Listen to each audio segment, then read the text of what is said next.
Okay, there's one really important thing that I have to get to before we just open it up for some questions and recap some of the big things we talked about today.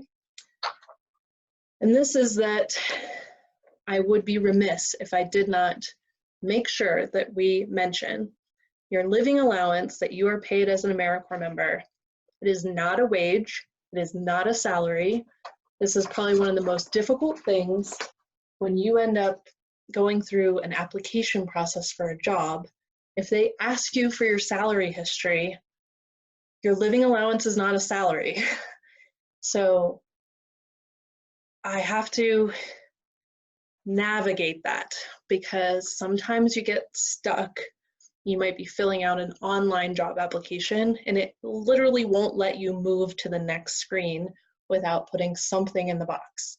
That's the only situation in which I would even disclose what your living allowance was, and I would find the smallest amount of money to put into that box. It's kind of counterintuitive. But what I want to have happen is I don't want someone to think that they should base your next salary, your next wage, on what you made in AmeriCorps. You served your community and your country for a year, and your living allowance should not count against you.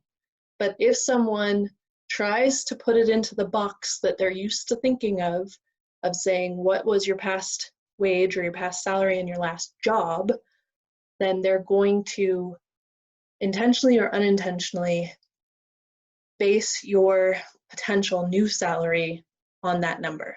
You do not want that to happen. I don't want you to let that happen to yourself, and I don't want you to empower other people to let that happen. So there's a concept in psychology called anchoring, and that's why you don't want to do this, because anchoring is that whatever number is thrown out there, every other number that you're thinking about gets anchored to the first number. So if they know what you made in AmeriCorps and they think of that as being relevant as part of your salary history, then your potential next earning wage will be tied to your living allowance. So you want to either not put it on the table at all, or you want to put it so low and then explain it. You want to be able to tell people when they say, oh, that seems like maybe it wasn't quite right, that's not even minimum wage, and you say, oh, that's because actually it wasn't a wage, it wasn't a salary. I participated in AmeriCorps, it's a national service program, and you receive a living allowance while you. So you want to make sure that you are ready with that answer and be able to not let that get in the category of a salary. I've been through those negotiations myself as a former AmeriCorps member, and that's really important. It's also important just internally that you don't fall subject to anchoring, because you do not want to base what you expect to make in your next job on what you're making as an AmeriCorps member. So don't fall into that trap personally either.